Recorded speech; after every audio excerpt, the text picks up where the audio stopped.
A new dawn has indeed broken, has it not? Welcome to a last minute live stream. My 2C and I'll be your host, and we're going to talk about Nicola Sturgeon, because the queen of memory loss is finally resigning.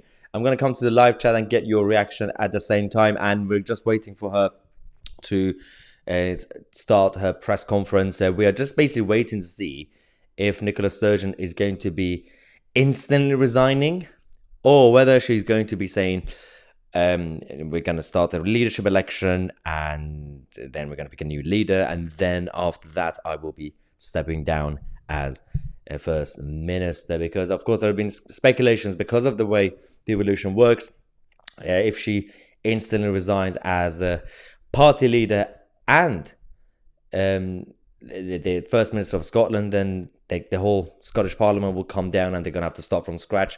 But that's a whole different issue for another day. But we are celebrating today. We have some good news. Following the fall of Jacinda Ardern, and now there's speculations about Justin Trudeau not surviving that long either. Another one decided to bite the dust, the political dust at least.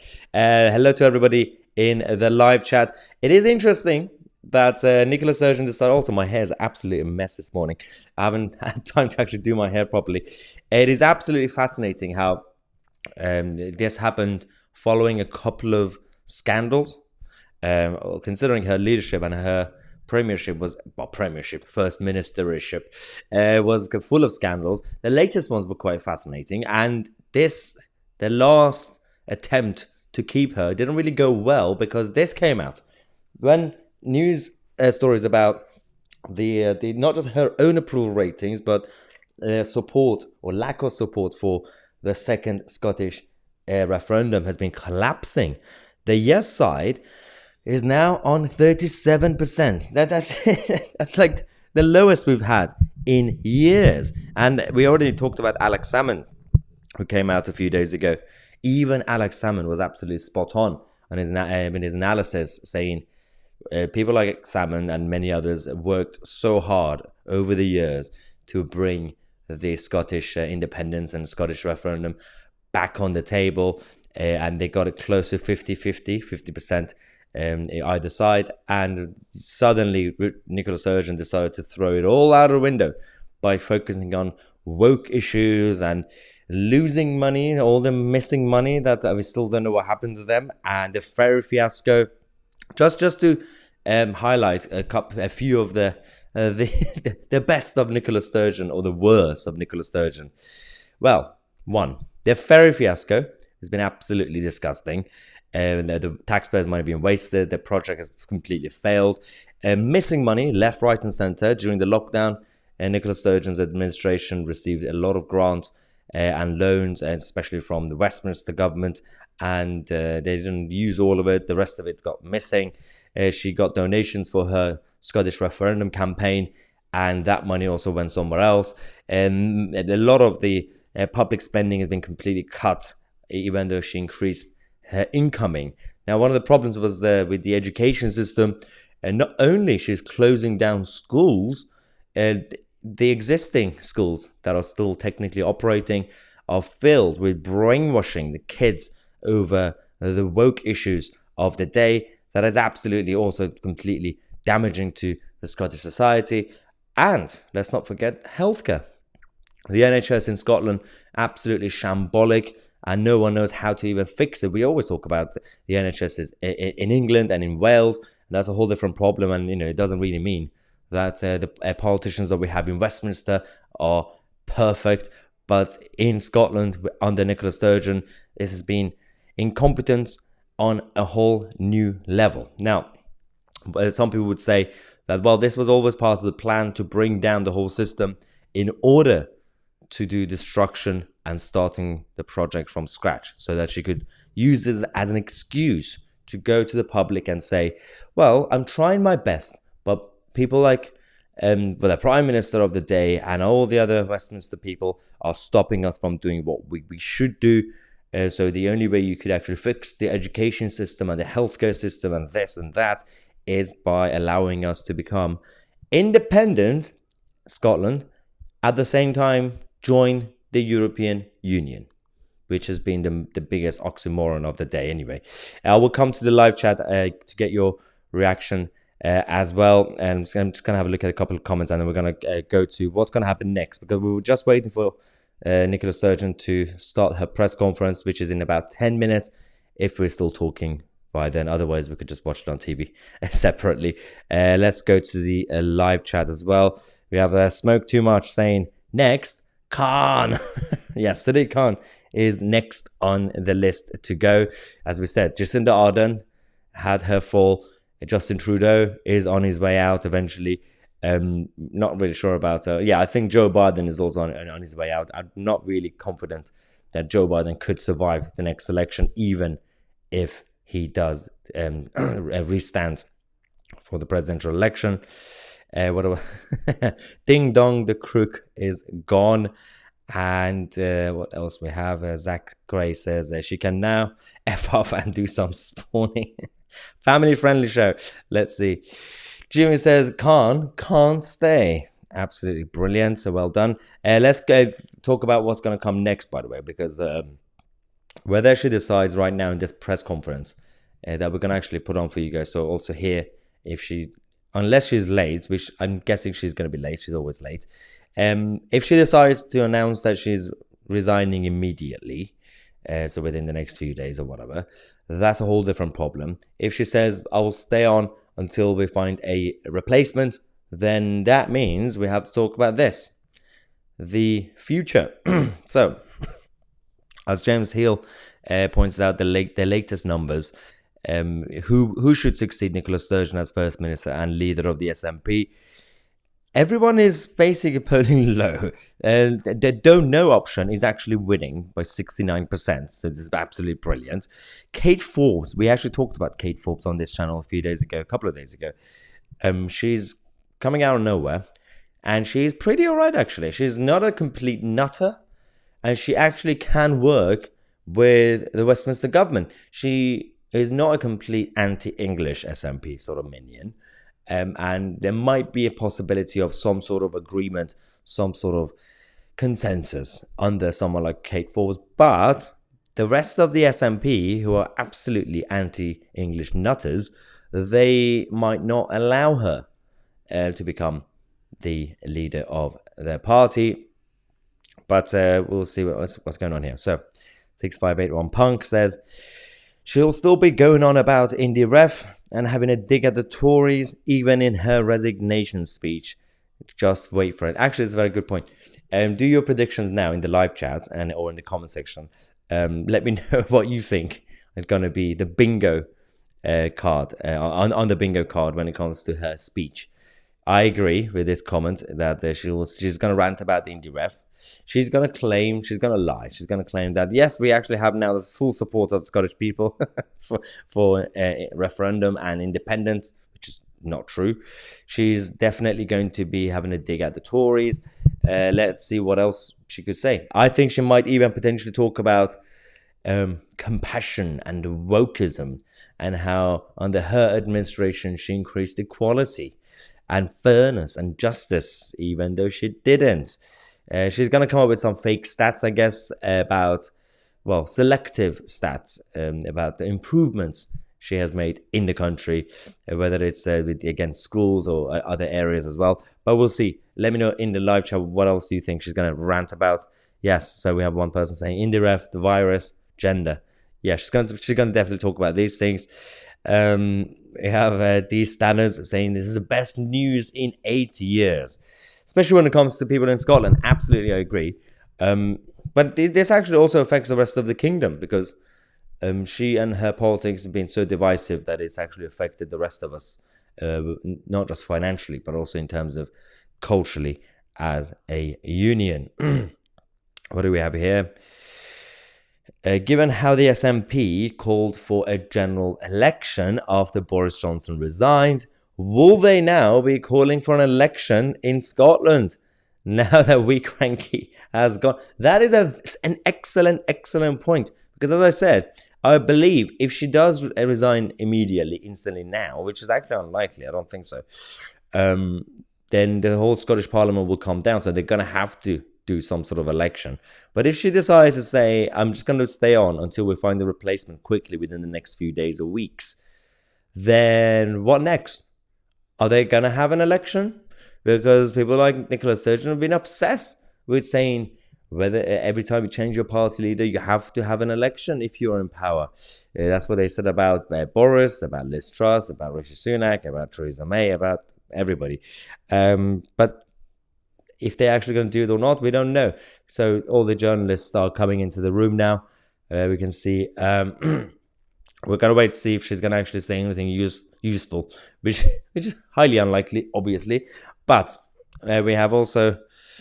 No, I'm trying to see if we have any updates on Twitter, to any rumors about what she might actually say, if she's going to be going immediately or not. But just as a reminder for those who just joined now, obviously we've been talking about Nicola Sturgeon's imminent press conference any moment to announce her resignation. But this happened because of this latest update. Yesterday, over the last few days, we've been seeing the trend for, the lack of support for the independent referendum and Scottish independence in general. The yes side, the Nicola Sturgeon side, is now on 37%. It's absolutely embarrassing for the SNP. All the progress that they made over the last few years has gone completely disappeared. And now they're going to have to start from scratch. Regardless of who they pick as their next party leader and First Minister, is going to be fascinating to see how they're going to convince their own supporters, let alone the Scottish voters, that they are still united and there's still a robust government. Because one thing that we've had, actually, I just read a very good comment. Johnny says, Sturgeon, the woman hater. And one thing that we have noticed, to be objective, until now, until the last year or so, Nicola Sturgeon and her team were very, very good at one thing. They were very good at propaganda and PR. Until recently, when they eventually got caught. They were portraying her as, the queen of competence, leadership, in a safe pair of hands and everything else, especially for those who weren't really following Scottish politics until now, especially until at least the lockdown days. She was perceived as strong and stable. Those of us who have been following Scottish politics, we knew that she wasn't really that good. But of course, when it comes to the press and media in Scotland, a lot of them have been supportive, and the rest of us in the rest of the kingdom, we haven't really been following her. So she had a perception, and that she was good. But now all that's gone, and I'm going to tell you why that matters. Jimmy says, God help all the whites if Humza Yousaf takes over. I don't think it's going to be likely because, as I said, look at the latest numbers. The people who are polling, and they're all basically so bad. They're all literally they're polling less than 10%. And none of them includes Humza Yousaf. You got John Swinney, who's a deputy. You got Kate Forbes, Angus Robertson, Stephen Flynn, the new Westminster leader. So the good news is no Humza Yousaf, but you never say never. Anything could happen. The reason I said it matters when it comes to everything that they've done until now, generally speaking, PR and propaganda has been supportive, and Nicola Sturgeon was seen as, she's actually strong and stable. That has raised the expectation bar. So the next leader will be under a lot of pressure, regardless of what we think of Nicola Sturgeon, regardless of her incompetence. The new leader will struggle even more, because everybody was going to be like, well, who are you? We're used to Nicola Sturgeon for 8 years as a leader. I'm still waiting for Nicola Sturgeon to come in the room to do the press conference. And they're going to struggle. So we'll see what happens. Laurie says, maybe Trump can take over. Yeah, technically, because Trump has a Scottish background. Why not? Give it to the Donald. John says, let's celebrate. I absolutely agree. I might actually have my first pint of a beer, first pint of the day, early today. It's only 11 o'clock, but I think it's 5 o'clock somewhere. So, all right, let's see. Where is she? Okay, I do technically she has 1 minute left. She's not late, but all the journalists are coming in. We're just going to wait to see what Nicola is going to be saying in regards to the timing of her departure. And then we're going to find out exactly what the plan is and what we should do for the rest of the day. Because I'm going to be preparing all the other shows for you guys there today, which we're going to be talking about a number of big issues, including the eco-militants, what they've been up to over the last couple of days, blocking the roads as usual. We're going to be talking about the Labour MPs in London actually turning on Sadiq Khan over net zero. We're also going to be talking about the Welsh government and Mark Drakeford later on today. He's causing chaos as usual. But for now, we're going to be focusing on Nicola Sturgeon. Let's go to the live chat while we wait for the idiot to turn up. Ray says, "It's the best news I've heard in a while. Let's hope the constant call for the Scottish independence is now totally dead in the water, or at least sinking fast." Well, as I said, I mean, let's just put it on the screen again. Look at the latest numbers. It's not really looking good for the SNP side. 37%, only 37% support independent right now. This is following Nicola Sturgeon completely ruining any possibility of unity or robust policy ideas for a future independent Scotland. Again, we really shouldn't really call it independent Scotland if they want to join the European Union, but that's a whole different argument. Let's have a look at this. We have a number of comments about Nicola Sturgeon's wokeism. I think she's coming on the screen soon. Let's see. Let's have a referendum on whether Nicola Sturgeon should be made independent from Scotland. Yes. Let's pick up the phone and give a call to the government in Rwanda. Let's see what the Rwanda, as society and also the government itself, whether they will be willing to take in Nicola Sturgeon. I am more than happy to sacrifice and take 2 or 3 refugees from Rwanda if they're willing to take Nicola Sturgeon off our hands. I'm more than happy. I will house them myself, the refugees here, if they could take Nicola Sturgeon to Rwanda. Let me know if you support my policy. Laura says maybe you can take over my TC. I really enjoy my life. I don't want to destroy my own life. So no, thank you, Laurie. Let's see what we have. Nice one, Maya. You said this was imminent. Alan, yes, it is absolutely imminent. Dude, I did mention actually before the last few days, I had a feeling something was in the air. I knew it's going to be any moment when it comes to Nicola Sturgeon's announcement.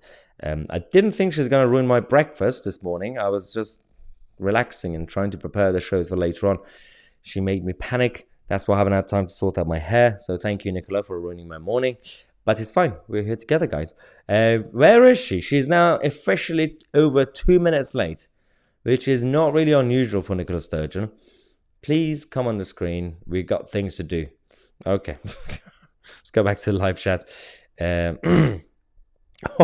Johnny says, would Nicola Sturgeon go to a male or female prison if she is caught? This is bad. Yes, and I think she can pick these days. So, but as we said, the best case scenario, if she's caught with corruption, just send her to Rwanda. It's a good policy. What do we have? Starlight says, I used to have hair.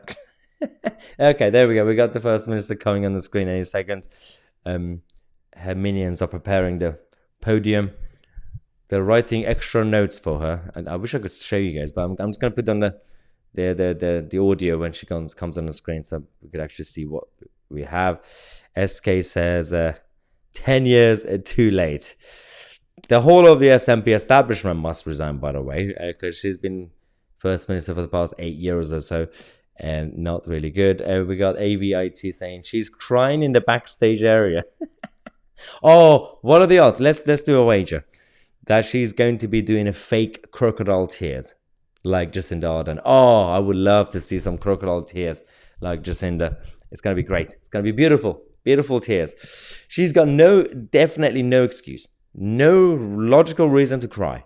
I'm really much against politicians just randomly crying when they resign. But unless you're Nelson Mandela or someone important, you've done nothing. You've literally achieved nothing in your life.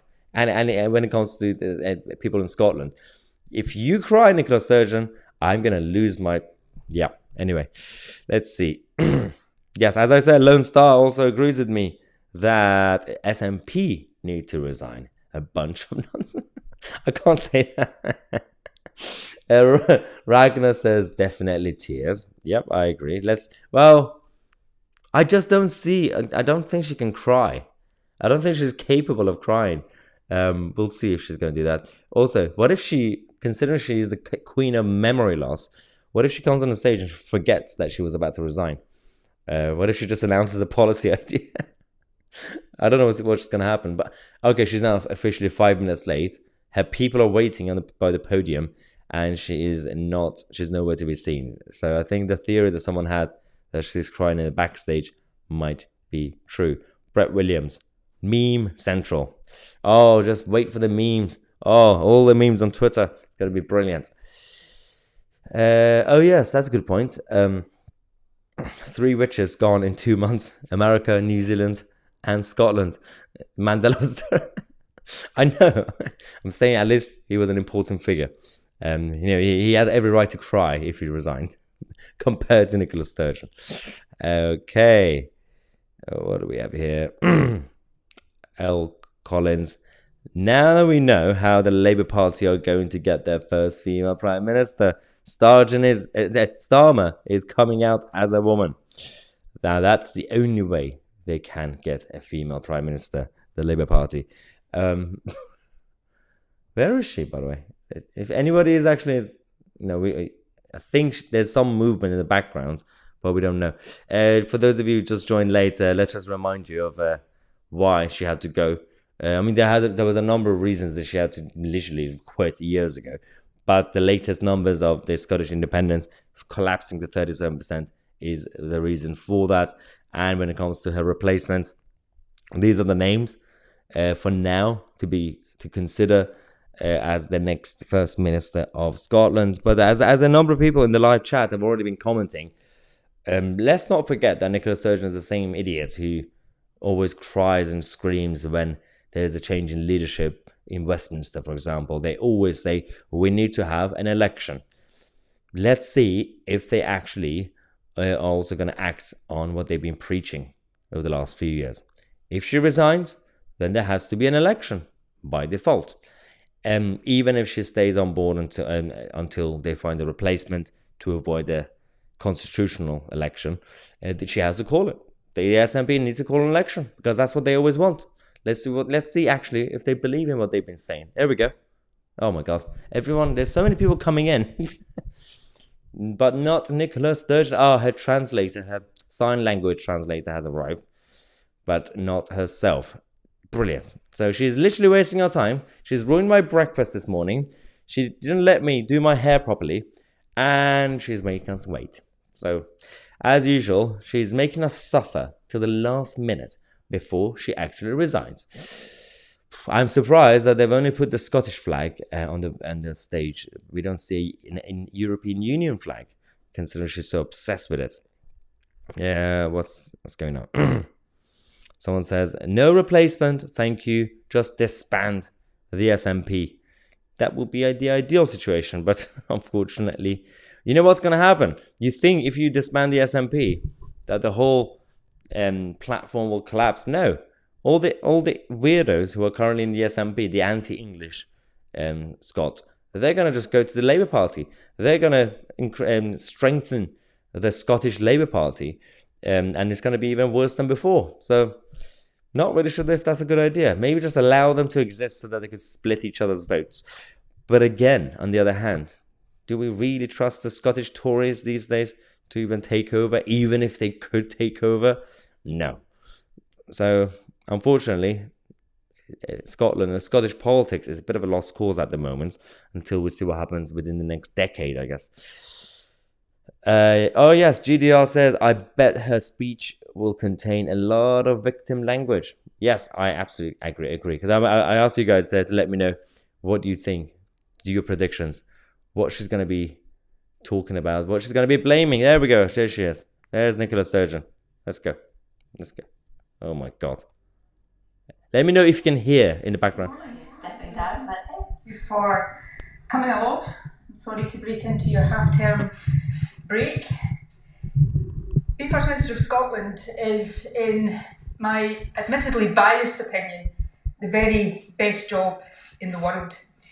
It is a privilege beyond measure, one that has sustained and inspired me in good times and through the toughest hours of my toughest days. I am proud to stand here as the first female and longest serving incumbent of this office. And I'm very proud of what has been achieved in the years I've been in Bute House. However, since my very first moments in the job, I have believed that part of serving well would be to know, almost instinctively, when the time is right to make way for someone else. And when that time came, to have the courage to do so, even if to many across the country and in my party, it might feel too soon. In my head and in my heart, I know that time is now. That it is right for me, for my party, and for the country. And so today I am announcing my intention to step down as First Minister and leader of my party. I have asked the National Secretary of the SNP to begin the process of electing a new party leader, and I will remain in office until my successor is elected. It's not going anywhere. I know there will be some across the country who feel upset by this decision and by the fact I am taking it now. Of course, for balance, there will be others who will, how should I put this, cope with the news just fine. Such is the beauty of democracy. But to those who do feel shocked, disappointed, perhaps even a bit angry with me, please know that while hard, and be in no doubt, this is really hard for me, my decision comes from a place of duty and of love. Tough love, perhaps, but love nevertheless for my party and above all for the country. Let me set out as best as I can my reasons. First, though I know it will be tempting to see it as such, this decision is not a reaction to short-term pressures. Of course, there are difficult issues confronting the government just now, but when is that ever not the case? I have spent almost 3 decades in frontline politics, a decade and a half on the top or second top rung of government. When it comes to navigating choppy waters, resolving seemingly intractable issues, or soldiering on when walking away would be the simpler option, I have plenty of experience to draw on. So if this was just a question of my ability or my resilience to get through the latest period of pressure, I wouldn't be standing here today. What? But it's not. This decision comes from a deeper and longer term assessment. I know it might seem sudden, but I have been wrestling with it, albeit with oscillating levels of intensity for some weeks. Come on, cry. Essentially, I've been trying to answer 2 questions. Is carrying on right for me? Let's go. And more importantly, is me carrying on right for the country, for my party, and for the independence cause I have devoted my life to?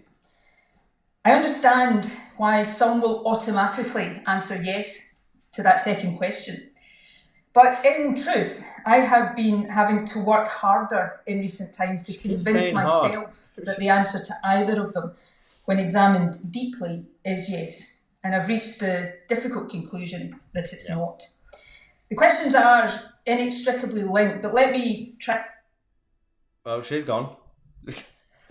First Minister for over 8 years.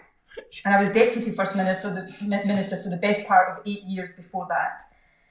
These jobs are a privilege, but they are also rightly hard. And especially in the case of First Minister, relentlessly so. Now, to be clear, I'm not expecting violins here, but I am a human being as well as a politician. When I entered government in 2007, my niece and youngest nephew were babies, just months old. As I stepped down, they are about to celebrate their 17th birthdays. Now that I think about it, that's exactly the age to be horrified at the thought of your auntie suddenly having more time for you. My point is this: giving absolutely everything of yourself to this job is the only way to do it. The country deserves nothing less. But in truth, that can only be done by anyone for so long. For me, it is now in danger of becoming too long. A First Minister is never off duty, particularly in this day and age. There is virtually no privacy. Even ordinary stuff that most people take for granted, like going for a coffee with friends or for a walk on your own, becomes very difficult. Hello, Scotland. And the nature and form of modern political discourse means that there is a much greater intensity, dare I say it, brutality to life as a politician than in years gone by. All in all, and actually for a long time without it being apparent, it takes its toll on you and on those around you. And if that's true in the best of times, it has been more so in recent years. Leading this country through the COVID pandemic is by far the toughest thing I've done. It may well be the toughest thing I ever do. I certainly hope so. Now, we'll get to it by no stretch of the imagination was my job the hardest in the country during that time. But the weight of responsibility was immense. And it's only very recently, I think, that I've started to comprehend, let alone process, the physical and mental impact of it on me.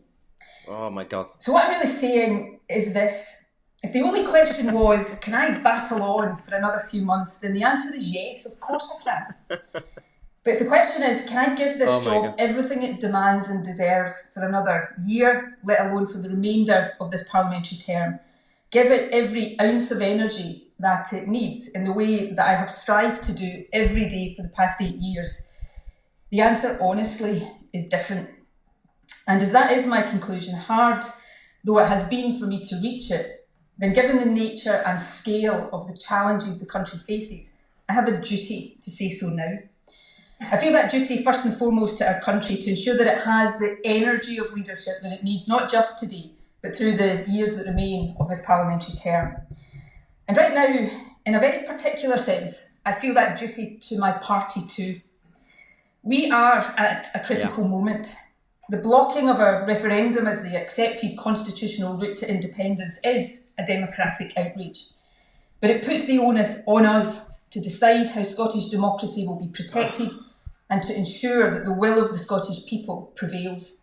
My preference of using the next Westminster election as a de facto referendum is well known. I've never pretended it is perfect, no second best option ever is, nor that there are no alternatives. That is why I've always been clear that the decision must be taken by the SNP collectively, not by me alone. But I know my party well enough to understand that my view as leader would carry enormous, probably decisive weight when our conference meets next month. And I cannot, in good conscience, ask the party to choose an option based on my judgment, whilst not being convinced that I would be there as a leader to see it through. By making my decision clear now, I free the SNP to choose the path it believes to be the right one, without worrying about the perceived implications for my leadership, and in the knowledge that a new leader will steer us, I believe, successfully. Do we have to watch the whole thing, guys? Now, there are two further reflections that have weighed in my decision. These, I suppose, are more about our political culture and the nature and impact of the dominance and longevity that come from success in politics. And the first, I hope my party will take heart from. One of the difficulties in coming to terms with this decision is that I am confident that I can and would lead the SNP to further electoral success. We remain by far the most trusted party in Scotland. And while for every person in Scotland who loves me, there is another who, let's say, might not be quite so enthusiastic, we are firmly on course to win the next election, while our opponents remain adrift.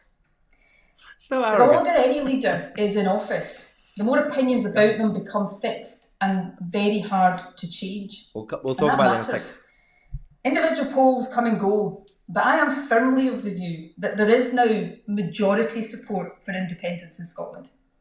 But that support needs to be solidified, And it needs to grow further if our independent Scotland is to have the best possible foundation. To achieve that, we must reach across the divide in Scottish politics. And my judgment now is that a new leader will be better able to do this. Someone about whom the mind of almost everyone in the country is not already made up, for better or worse. Yeah, you're an idiot. Someone who is not subject to quite the same polarised opinions, fair or unfair, as I now am. The good news, as the country will now get to see more clearly perhaps, is that the SNP is full of talented individuals more than up to that task. My second reflection is related. I feel more and more each day now that the fixed opinions people increasingly have about me, as I say, some fair, others little more than caricature, are being used as barriers to reasoned debate in our country. Statements and decisions that should not be controversial at all quickly become so. Issues that are controversial end up almost irrationally so. She's written a book. Too often I see issues presented and as a result viewed not on their own merits, but through the prism of what I think and what people think about me. I've always been of the belief that no one individual should be dominant in any system for too long. But while it's easy to hold that view in the abstract, it is much harder to live by it. With this decision, I am trying to do so. Indeed, if all parties were to take this opportunity to depolarise public debate just a bit, to focus more on issues than on personalities, and to reset the tone and the tenor of our discourse, then this decision, right for me and I believe for my party and the country, might also prove to be good for our politics. Why is she still I certainly live in hope. Oh my God. Now, a couple of final points before I take a few questions. Questions? While I am stepping down from leadership, I am not leaving politics. There are many issues I care deeply about and hope to champion in future. One of these is the Promise, the national mission so close to my heart to improve the life chances of care experienced young people and ensure they grow up nurtured and loved. Absolutely. My commitment to these young people will be lifelong. And obviously, there is independence. Winning independence is the cause I have dedicated a lifetime to. It is a cause I believe in with every fibre of my being. Oh my God. And it is a cause I am convinced is being won. I intend to be there as it is won. 8 years. 8 years. She's been talking for 8 years.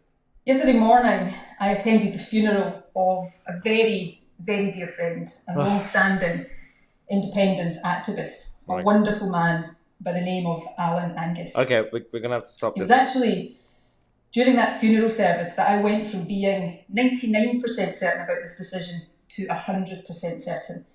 Though I know Alan would not be at all happy That's weird. to have played any part in my departure, so I'm sorry, Alan.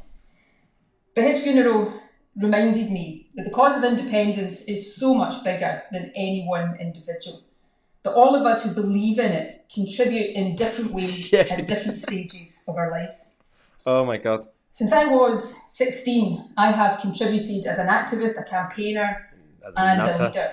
And so now as we look to what I firmly believe is the final stage in Scotland's journey to independence, albeit a hard one, I hope to use all the experience and perspective I've gathered over these years to help get us there. Lastly, there will be time in the days to come for me and others to reflect on what has been achieved during my time as First Minister. I'm pretty certain there will be plenty of I'll stop it now. I'll stop. I'm not doing this anymore. I'm not doing this. Oh dear God. What? Okay, give me a second. She said about 4 times. This is my last point. To wrap up, to summarize, before I take questions, and she keeps ranting. She's been talking for the past 8 years. Why is she doing? Someone said it's because she actually doesn't want to leave. She wants this speech to become the longest speech in history of all speeches, and that way she still hasn't resigned. Absolutely idiotic. Also, she said, pretty sure at some point she said, as a woman. How does she know what a woman is? Clearly, Don said, I want to live. Please stop. Yes, we have. By the way, I've muted the screen now, but she's still talking. I'll show you. She's still talking. How is she still talking? All right, so let's go back to the live chat. Oh my God. Okay, why is this person saying I want more? Don't say I want more. We do not want more of Nicola Sturgeon. John says she thinks she's Gandhi. Yeah, she's no Gandhi. Okay, so what was that about? That, on the plus side, she did not cry. So those of you who said she would cry, you owe me money. Secondly, she wants to remain in politics, which made me cry during her speech. So I cried at least. Thirdly, she said I'm a human being as well as a politician. Why did she have to clarify that she's a human being? But if you have to clarify that you're a human being, it makes me question your being. And Margaret Thatcher said once, if you're a lady and you have to say I'm a lady, then that means you're not a lady. KADN North Yorkshire says, me. By the way, she's still talking. All right, so for those of you who joined late, I'll give you the summary. A couple of people in the live chat said, how come she's announced her resignation? And now, firstly, Ricardo, thank you for your super chat. And everybody else who's been sending super chats, thank you so much. Ricardo says, how about a bloody apology? Of course not, because she's the victim, Ricardo. She is the victim. Now, the reality is, according to Nicola Sturgeon herself, the decision to resign was, unfortunately, someone had to die, one of her friends, for her to think that she has to go, which is a bit morbid. Also, still narcissistic. But in reality, it's because of these things. All the scandals, all the money that was missing, allegedly, but they basically that stole it. So I don't know what happened there. But 37%, only 37% of people in Scotland right now want Scotland to leave the kingdom and join the European Union. She's made a bit of a mess, not just with the Scottish people, but with her own SNP base. How? How is it? How hard is it to keep a group of anti-English nutters happy? How did you manage to alienate people who were loyal to the cause of Scottish isolationism? Now, they've changed their mind because of you. You've turned people into unionists. Obviously not really unionists, but they're just sick and tired of the whole of the SNP shenanigans. So, SNP shenanigans is today's theme, by the way. Oh, that gave me a headache. As I said, she did ruin my breakfast, and I was having a good morning, and I was getting ready to do the shows later on today. But she also gave me a headache now. So even when she's resigning, she has to ruin our lives. So well done. Margaret says, I'm so happy. Good riddance to bad rubbish. Yeah, let's not forget it. We're actually still celebrating. She's still talking, by the way. I don't even know what to say. Anyway, let me know what you guys are saying. So for those of you who did rightly predict that she's going to rant about her cause and the referendum, you were absolutely spot on. She didn't really talk about prisons. I wonder why. She didn't talk about women or men. Yeah, thank God I almost lost the will to live. I know, it was absolutely brutal. But yeah. And Jack says freedom. Finally. But let's not get excited because she's going to get replaced by another nutter. Although, as we have been saying, of all the options, I don't really want to make a prediction, but Kate Forbes is less bad compared to John Swynn, who's the current deputy, Angus Robertson, Stephen Flynn, Marty McCallan. Technically, Kate Forbes is a bit better. But it's not really about that because the problem is just systemic. The whole of the devolution as a project is failing, and it's all Tony Blair's fault.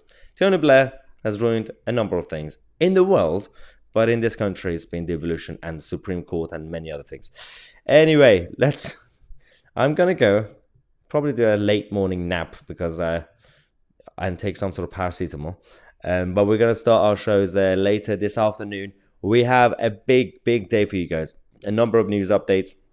We're going to talk about the Metropolitan Police and their incompetence with dealing with the eco-militant protesters. We're going to talk about how a number of Labour MPs are now turning on Sadiq Khan over net zero. We're going to talk about Lee Anderson completely destroying the left-wing media. And, oh God, we got an update from Wales, how Mark Drakeford is destroying Wales as usual because of a net zero. And the latest update on the Labour files that is exposing the expenses scandal of the Labour politicians, as well as, of course, the Tory politicians as well. But we're going to focus on the Labour side today. We've been smashing the Tory side a lot over the last couple of days. Let's focus on the Labour Party for a bit as well. Thank you so much for joining this morning for our live stream. And if you're watching this later on when it's no longer live, thank you so much for coming on the show. I'm Mahyar 2C and we are the media.